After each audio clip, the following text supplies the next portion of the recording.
Vasavi club international వారి V601A district governor mister Muralikrishna Nokala గారితో నేను ఇప్పుడు ఉన్నాను. నిన్న ఇక్కడ జరిగిన డిస్ట్రిక్ట్ కాన్ఫరెన్స్ చాలా బాగా పెద్ద సక్సెస్ అయిందని విన్నాను. మీ డిస్ట్రిక్ట్ ఎప్పుడు స్టార్ట్ అయింది? V601A అంటే ఏంటి? ఒకసారి సుమన్ టీవీ వ్యూవర్స్ కోసం చెప్పండి. 2024వ సంవత్సరంలో ఐకాన్ మధురైలో జరిగింది. అప్పుడు అడిగారు. సో మేము ఎన్ఆర్ఐ క్లబ్స్ అన్ని కలిపి ఒక కొత్త డిస్ట్రిక్ట్ ఏర్పాటు చేయాలనుకున్నాము. ఆ డిస్ట్రిక్ట్ పేరు 601A.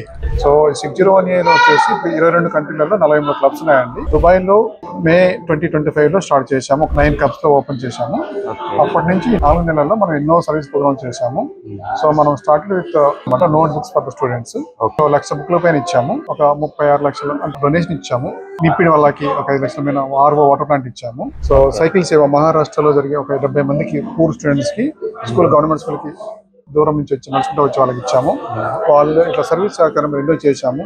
దుబాయ్లో ఉండే లో ఇన్కమ్ పీపుల్కి గ్రాసరీస్ ఇచ్చాము. ఇట్లా ఎన్నో సర్వీస్ కార్యక్రమం చేస్తున్నాము. మన వాసవి క్లబ్ లో మెంబర్స్ గా ఉంటూ మన సర్వీసెస్ మాత్రము ఇండియాలో అన్ని కమిటీల వారికి పొందేలా చూస్తున్నాము. మన మెయిన్ ఆబ్జెక్టివ్ అండి.